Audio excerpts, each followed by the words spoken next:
Last week, Tropical Storm Beryl gave the First Coast a preview of the power that comes along with these storm systems. With any natural disaster comes a very important question. How do I protect my family? Facing the unknown is frightening for anyone, but even more so for young children who might not understand what's going on. This morning, we have licensed social worker and president and CEO of Daniel, Jim Clark, here to talk about that and how to talk to your family about and get them prepared for these storms, because this was before hurricane season. It started on the 1st of this month, so it started Friday, but this thing was a little early, wasn't it? It was a little early, and it's always good to, we're fortunate we don't have something really major, so it provides us an opportunity to really talk about our plans. One of the things that with kids, you want to encourage them to ask questions, and because you'll be able to see some anxiousness in them, they'll see some of the media news and things of that sort. You want to make sure you give them the facts. You know, everything's not going to be destroyed, things of that sort. They're going to have a lot of anxiousness. So make sure that they have the realistic facts. And of course, we want to make sure we respect their concerns. Often parents, well, there's nothing to be afraid of. Well, there may be something afraid of. They're being afraid. So make sure you offer that comfort, you accept them in terms of their concerns. And, you know, one of the things we were talking about in monitoring that media use.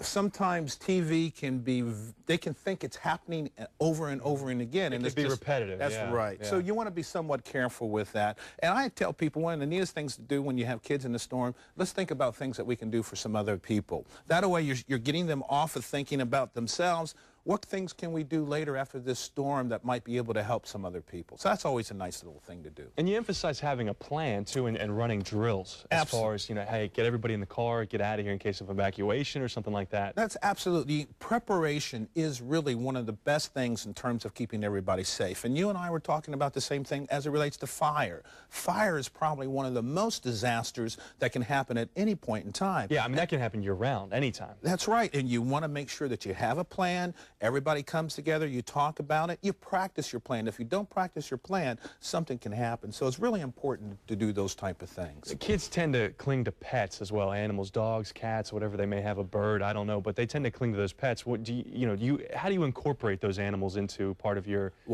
plan? Well, again, they're part of the plan, and it's really important to discuss that, because one of the things that often happen with kids in fires is they'll go hide, or they'll take their pet and go hide in a closet. There's many tragedies that have come with that. So it's really important to talk about the preparation, inform the kids who's responsible for the pet.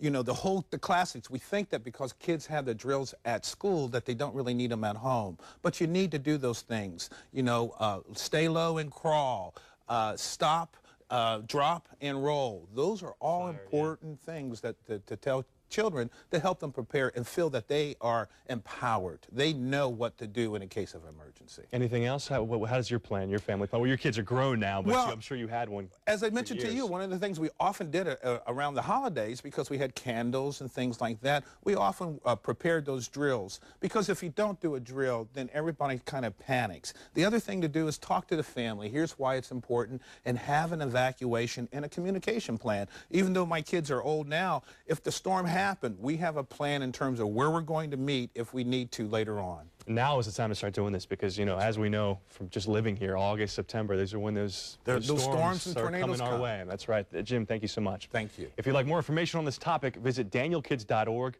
or news4jax.com.